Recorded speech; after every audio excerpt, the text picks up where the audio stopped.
வந்திருக்கும் பெரியவர்கள், பத்திரிகை, மீடியா அண்ட் சோஷியல் மீடியா சகோதர சகோதரிகள் அனைவருக்கும் எனது மாலை வணக்கம். மதகஜராஜாக்காக எப்போவும் உங்களை சந்திச்சிருக்க வேண்டியது. ஏற்கனவே ஒரு தடவை சந்திச்சேன் பல வருஷத்துக்கு முன்னாடி. மறுபடியும் சந்திக்கக்கூடிய ஆப்பர்ச்சுனிட்டி வருமானு நினச்சி கூட பார்க்கல.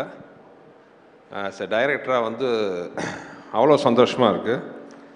இது ஒரு எதிர்பாராமல் ஆரம்பித்த ஒரு சந்தோஷமான நிகழ்வு.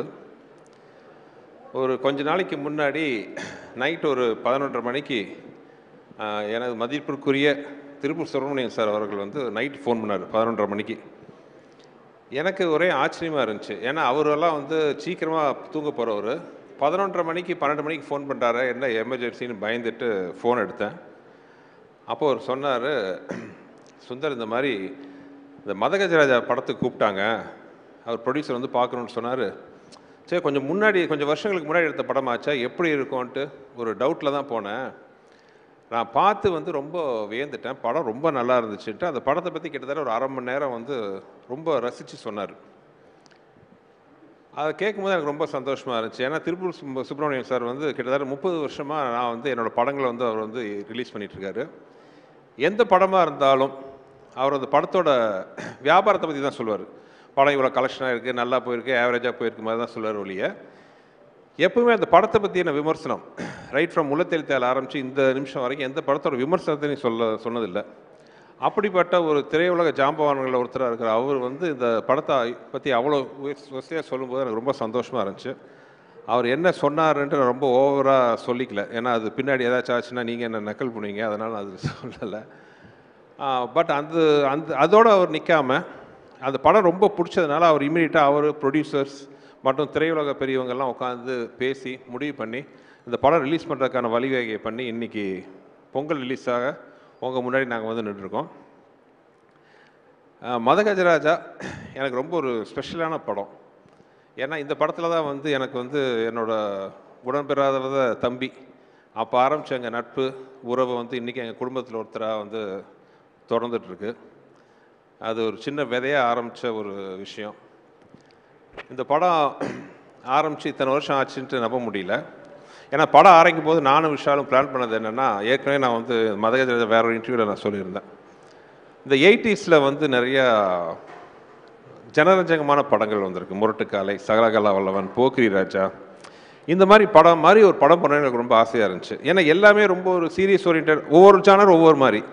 இந்த ஜானரில் ஒரு படம் பண்ணால் எப்படி இருக்கும், குடும்பத்தோடு உட்காந்து பெரிய கீஜிக்லாம் இல்லாமல் ஒரு சந்தோஷமாக ஒரு பாசிட்டிவ் வைப்ரேஷனோட 80s வந்த மாதிரி ஒரு படம் பண்ணணுன்ட்டு நாங்கள் ஆசைப்பட்டோம். அந்த மாதிரி ஒரு படம் தான் ஒரு மதகஜராஜா. ஒரு 3 நண்பர்களுக்குள்ளே அவங்களோட பிரச்சனையை தீர்க்கிற ஒரு மெயின் நண்பரோட கதையாக இந்த கதையை ஆரம்பித்தோம். சில காரணங்களால், தவிர்க்க முடியாத காரணங்களால் அந்த படத்தோட ரிலீஸ் கொஞ்சம் டிலே ஆயிடுச்சு. ஸோ அந்த படத்தை பற்றி ரிலீஸ் பண்ணலான்னு முடிவு பண்ணி, பொங்கல் ரிலீஸ் பண்ணலான்னு முடிவு பண்ணி, ஆக்சுவலாக நேற்று முந்தா நாளோ அனௌன்ஸ் பண்ணோம். அனௌன்ஸ் பண்ணுறதுக்கு முன்னாடி எனக்கு ஒரு சின்ன பயம் இருந்துச்சு. ஏன்னா கொஞ்சம் வருஷத்துக்கு முன்னாடி எடுத்த படம் மறுபடியும் ரிலீஸ் பண்ணும்போது வரவேற்பு எப்படி இருக்கும், இல்லை மேபி சோஷியல் மீடியாவில் கலாய்ப்பாங்களா, ஏன்டா இப்போ இந்த படத்தை ரிலீஸ் பண்ணுமா முக்கியமாங்கிற மாதிரிலாம் நான் கொஞ்சம் நினச்சேன். இந்த மாதிரிலாம் வரவேற்பு இருக்குமான்னு ஒரு பயத்தோடு தான் அது ஃபஸ்ட்டு ஆடு வந்துச்சு. பட் நான் மட்டும் இல்லை, எங்களோட க்ரூ, தயாரிப்பு நிறுவனம் எல்லாருமே ஒரு சந்தோஷ சர்ப்ரைஸ் ஆகிட்டோம். ஏன்னா அது சோஷியல் மீடியாவில் இந்த படத்துக்கு கொடுத்த வரவேற்பு ஆர்கானிக்காக எந்த வித ப்ரமோஷன் நாங்கள் இன்னும் ஆரம்பிக்கவே இல்லை, எதுவுமே கிடையாது. ஜஸ்ட் ஒரு அனௌன்ஸ்மெண்ட் மட்டும் தான் பண்ணணும். சோஷியல் மீடியாவில் அவ்வளோ ஒரு வரவேற்பு இந்த படத்துக்கு. சோஷியல் மீடியா மட்டும் இல்லாமல் டிவி ஆகட்டும், யூடியூப், எவ்ரிவேர் அந்த படத்தை பற்றி பயங்கர பாசிட்டிவ் வைப்ரேஷன். இந்த படம் பொங்கலுக்கு வருது, நம்ம போய் பார்க்கணும். இதெல்லாம் பார்க்கும்போது எனக்கும் விஷாலுக்கெல்லாம் நாங்கள் பேசி ரொம்ப சந்தோஷப்பட்டுக்கிட்டோம். இன்ஸ்பைட் ஆஃப் இவ்வளோ டிலே ஆனாலும் அந்த படத்து மேலே இருக்கிற ஒரு எதிர்பார்ப்பு இன்னும் இருக்குங்கன்னு நினைக்கும் போது ஒரு டைரக்டராக எனக்கு ரொம்ப சந்தோஷம். இந்த படத்தை வாழ்த்தி வரவேற்று ட்வீட் பண்ணின, சோஷியல் மீடியாவில் போட்ட, டிவியில் பகிர்ந்து கொண்ட அனைத்து நண்பர்களுக்கும் என்னோடது மனமார்ந்த நன்றி. ஏன்னா இது எங்களுக்கு ஒரு பெரிய ஒரு கான்ஃபிடன்ஸ் பூஸ்டாக இருந்துச்சு. அது மட்டும் இல்லாமல் படம் இன்னும் ஒரு வாரத்தில் ரிலீஸ் ஆக போகுது. படத்தை பார்த்துட்டு அதே மாதிரி ஒரு நல்ல ஒரு ஒப்பீனியன் கொடுப்பீங்கன்னு நினைக்கிறேன். ஆனால் அதே நிமிஷத்தில் இன்னொன்று சொல்லிக்கிறேன், நாங்கள் யாருமே சொல்லாத விஷயத்தெல்லாம் சொல்லலை. இது ஒரு நல்ல ஒரு என்டர்டெய்னர். பொங்கல் மாதிரி ஒரு ஃபெஸ்டிவல் காலத்தில், ஏன்னா அந்த படம் நாங்கள் ஆரம்பித்த போதே பொங்கல் ரிலீஸை மனசில் வச்சு தான் நாங்கள் ஆரம்பித்தோம்.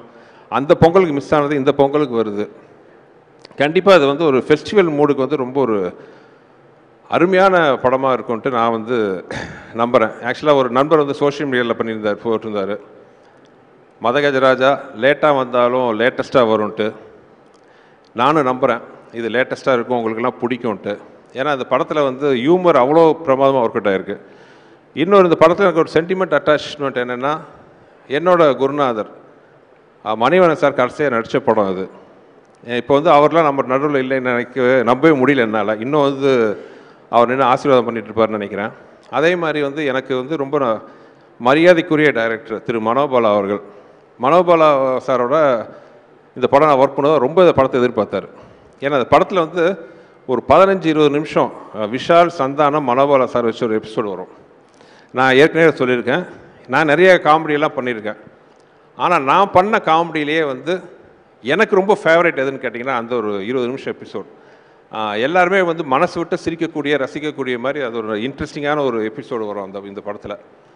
ஒவ்வொருத்தரையும் மனோபாலா சார் வந்து கேட்பார், எப்படா அந்த படம் ரிலீஸ் ஆகுது, அந்த படம் ரிலீஸ் ஆச்சுன்னா என் ரேஞ்சே வேறு அப்படின்னு சொல்லிட்டு இருப்பார். அன்ஃபார்ச்சுனேட்லி அவர் இல்லை. ஆனால் அவர் நினைவுகளை வந்து இந்த படம் இனிமையாக சுமந்துட்டு வரும்ன்ட்டு நம்பிக்கை எனக்கு இருக்குது. இந்த படத்தில் வந்து ஒரு மிகப்பெரிய ஒரு ப்ளஸ் என்னென்னா, அப்பார்ட் ஃப்ரம் விஷால், விஜய் ஆண்டனி. நானும் விஜய் ஆண்டனியும் வந்து ஃபஸ்ட்டு சேர்ந்து ஒர்க் பண்ண படம் இதுதான். நான் முதல்ல அவுட்லுக்கில் அவர் பார்க்கும்போது ஒரு பெரிய மியூசிக் டைரக்டர், ஒரு பயங்கரமாக இருப்பார் அப்படி இப்படின்னு நினச்சேன். ஆனால் அவர் குழந்தை, அந்த குழந்தை இன்னும் அந்த குழந்தையாகவே இருக்குது. ரொம்ப சந்தோஷம். அந்த எளிமை, அந்த வெள்ளந்தியான வெள்ளை மனசு எல்லாமே வந்து அவர் அப்படியே இருக்குது. தேங்க்யூ விஜய், சூப்பர் மியூசிக் கொடுத்தாரு. ஆக்சுவலாக we miss your this commercial music Vijay. உங்களை மாதிரி இந்த மாதிரி ஒரு ஃபாஸ்ட் பீட்லாம் கொடுக்குறது வந்து வெறும் சில மியூசிக் டைரக்டர் தான் இருக்காங்க. நீங்கள் ஹீரோவாக நடிக்கிற படம்லாம் ஒரு சீரியஸ் படங்கிறதுனால சீரியஸ் சாங்காக போட்டுட்ருக்கீங்க. நீங்கள் எங்களுக்கெல்லாம் மியூசிக் போட்டால் தான் இந்த மாதிரி சாங் நீங்கள் கொடுப்பீங்க. ஸோ நாங்கள் வந்து இசையமைப்பாளர் விஜய் ஆண்டனியை ரொம்ப மிஸ் பண்ணுறோம். You have to come back as a music director. As a ஹீரோவாக நீங்கள் வந்து you are rocking. As a music டைரக்டராக நீங்கள் வெளிப்படவும் பண்ணணும். பாருங்கள் எவ்வளோ கிளாஸ் பண்ணுறாங்கன்ட்டு. உங்களுக்கு நிறைய ரசிகர்கள் இருக்கிறாங்க. ஸோ இந்த மாதிரி ஃபாஸ்ட் நம்பர், நீங்கள் சீரியஸ் ஹீரோ. ஸோ எங்களை மாதிரி படத்துக்கு இந்த மாதிரி சாடெல்லாம் போட்டு கொடுங்க. விஜய் ஆண்டனி பாட்டு மட்டும் இல்லை, ஏன் நான் பண்ண படங்களில் எனக்கு மிக பிடிச்ச ரீரெக்கார்டிங்கும் இந்த படத்தில் இருக்குது. அவ்வளோ அருமையாக அந்த படத்துக்கு ஆர்ஆர் இருக்கும். ஸோ நீங்கள் அந்த படத்தை பார்த்தீங்கன்னா நீங்கள் அதை கண்டிப்பாக அதை என்ஜாய் பண்ணலாம். அப்புறம் இந்த படத்தில் என்னை விட அதிக கஷ்டப்பட்ட ஆத்மா யாருன்னா விஷால் தான். தெரியாதனமாக அவர்கிட்ட சொல்லிட்டேன், கிளைமாக்ஸ் வந்து ஒரு 8 பேக்ஸில் வரணுன்ட்டு. சரின்ட்டாரு. But due to some reasons வந்து அந்த 8 பேக்ஸ் ஷூட்டிங் தள்ளி போயிடுச்சு. கிட்டத்தட்ட ஒரு வருஷம். அந்த ஒரு வருஷம் அந்த 8 பேக்ஸை மெயின்டைன் பண்ணுறது சாதாரண விஷயம் கிடையாது. வெறும் பச்சை தண்ணியை குடிச்சிக்கிட்டு நாங்களாம் சாப்பிடும்போது சோத்தை எல்லாம் மோந்து பார்த்துக்கிட்டு அவ்வளோ கஷ்டப்பட்டார். இன்ஃபேக்ட் ஃபைட் சீக்வன்ஸ்லாம் நிறைய இடத்துல வந்து விளையாட்ட சொல்ல உயர பணையை வச்சு. ஆக்சுவலாக இந்த ட்ரைலரில் கூட ஒரு ஷாட் பார்த்துருப்பீங்க. அவர் மொட்டராஜேந்திரன் தலையில் உட்காந்து கீழே வால்ட் அடிக்கணும். அது சின்னதாக டைமிங் மிஸ் ஆகி கழுத்தில் லேண்ட் ஆச்சு. அதை பார்த்து எனக்கு கழுத்து அந்த டொக்குன்னு சத்தமே கேட்டுச்சு. எனக்கு உயிரே போயிடுச்சு. ஐயோ என்ன ஆக போதோ, எதோ வருது மனசில். நல்ல வேலையை அப்போலோ பக்கத்துலேயே நாங்கள் ஷூட் பண்ணிட்டு இருந்தோம். இமீடியட்டாக அப்போலோ கூப்பிட்டு போனோன்னா அந்த டாக்டர் பார்த்துட்டு சொன்ன ஒரே வார்த்தை, பிகாஸ் இவர் ஃபிசிக்கலாக எக்ஸசைஸ்லாம் பண்ணி அவ்வளோ ஸ்ட்ராங்காக இருக்கிற ஒரே காரணத்தினால வந்து இதனால் எந்த வித பாதிப்பு இல்லைன்னு சொன்னார். ஆனால் அதை பற்றி இவர் கவலைப்படாமல் இமீடியட்டாக வந்து அடுத்த ஷாட்டுக்கு ரெடி ஆகிட்டார். ஸோ படத்தில் ஆக்ஷன்ஸ்லாம் ரொம்ப நல்லாயிருக்கும். எஸ்பெஷலி இந்த கிளைமாக்ஸ் சாங். கிளைமாக்ஸ் வந்து 2 மலைகள் மோதிக்கிற மாதிரி ஒரு ஃபைட் சீக்வன்ஸ் வரும். அதில் வந்து சோனு சூட் ஃபஸ்ட்டே வந்து சோனு சூடோட சட்டையெல்லாம் கழிச்சு ஒரு பேர் பாடியில் வர மாதிரி அவரை பார்த்தோன்னா நாங்களாம் வாயை பிளந்துட்டோம். சும்மா ஒரு 6.25 அடி உயரத்தில் பாடி 6 பேக்லாம் வச்சுட்டு அப்படி இருந்தார். எப்பா என்ன மாதிரி இருக்காருப்பா சோனு சூடு. நாங்கள் ஷூட் பண்ணும்போதே பயந்தோம். அடுத்த நாள் வந்து நம்ம கருப்பு தங்கம் வந்து சட்டையை கழட்டினார். எல்லாம் அரண்டுட்டோம். அப்படி ஒரு ஃபிசிக் அந்த பாடி, படத்துக்காக ஒரு கட்டமைச்ச பாடி. அந்த மாதிரி எனக்கு இனிமேல் அந்த மதகஜராஜா வெளியில் வரணும்னு நான் இவ்வளோ ரொம்ப போராடினதுக்கு ஆசைப்பட்டதுக்கெல்லாம் ஒரே காரணம், விஷால் பட்ட கஷ்டத்தை மக்கள் பார்க்கணும். மக்கள் பார்த்து அதை பிடிச்சி ஏற்றுக்கிறது மக்களோட கையில் இருக்குது, பத்திரிகையாளர்கள் உங்கள் கையில் இருக்குது.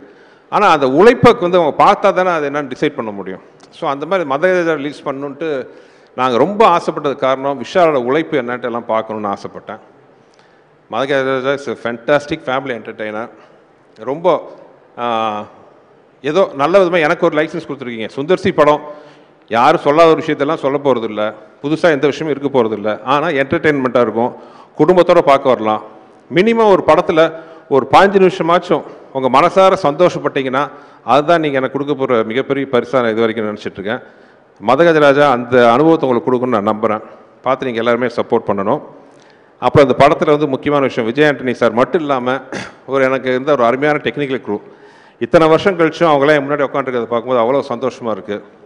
என்றைக்குமே என் தம்பியா, என் வலது கையா, என்னுள் பாதியாக இருக்கிற என் அன்பு தம்பி வெங்கட், அப்புறம் இந்த படத்துக்காக உயிரை கொடுத்து ஒர்க் பண்ண ரிச்சர்ட், இத்தனைக்கு இவ்வளோ பிஸியாக இருக்கிற ரிச்சர்ட், பிஸி கேமராமேனாக இருக்கிறவர், இந்த படத்தை ரிலீஸ் பண்ணணுன்னா எல்லா வேலையும் விட்டுட்டு வந்து இந்த படத்துக்கு இது விடிய உட்காந்து இந்த சாங்லாம் ரெடி பண்ண ரிச்சர்ட் ஆகட்டும், என்னுடைய பல படங்களுக்கு எனக்கு உறுதுணையாக இருக்கிற ஸ்ரீகாந்த், எடிட்டர் ஸ்ரீகாந்த், அவரும் அதே தான், விடாமுயற்சிக்கும் அவர் தான் எடிட்டர். பட் இந்த படம் நம்ம மறுபடியும் ஷூட் ரெடி பண்ணணுன்னொன்னே அந்த வேலையாக பிஸியாக இந்த வேலையை உட்காந்து பார்த்துக்கிட்டு எந்த வித எதிர்பார்ப்பும் இல்லாமல், இது நம்ம படம் சார், இந்த படம் வந்து ரிலீஸ் ஆகணும், ஜெயிக்கணுன்ட்டு கை கொடுக்க வந்த ஸ்ரீகாந்த், ரிச்சர்ட், என் ஆர்ட் டைரக்டர் குருராஜ், அப்புறம் என்னோடய ப்ரொடக்ஷன் எக்ஸிக்யூட்டிவ் பாலகோபி, இன்னும் கூட ஒர்க் பண்ண எல்லாரையும், சாரி யாராவது பேர் விட்டு போச்சுன்னு எல்லாம் மன்னிச்சுக்கோங்க. எல்லாருக்கும் இந்த சந்தர்ப்பத்தில் நான் நன்றி சொல்ல விரும்புகிறேன். மொத்தத்தில் ரொம்ப நேரம் பேசி உங்களை இது பண்ண விரும்பல. அதே மாதிரி முக்கியமாக நான் சொல்ல வேண்டியது ஜெமினி ப்ரொடக்ஷன்ஸ்.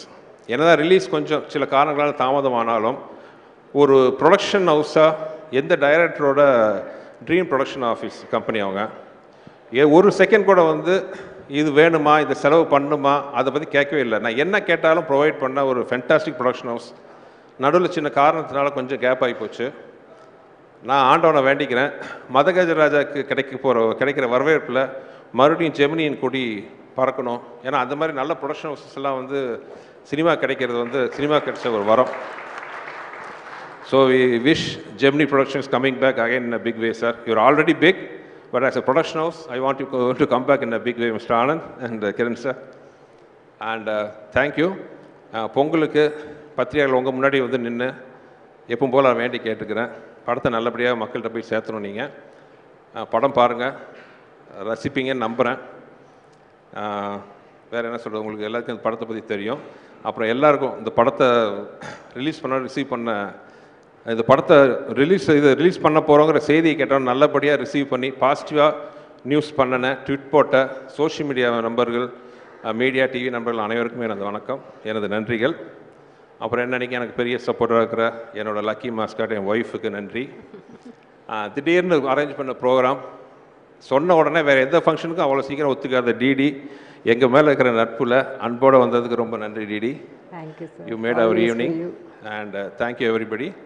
நன்றி. மறுபடியும் எல்லாத்தையும் சந்திக்கிறேன் சின்ன கேப்புக்கு அப்புறம். தேங்க்யூ. Thank you sir.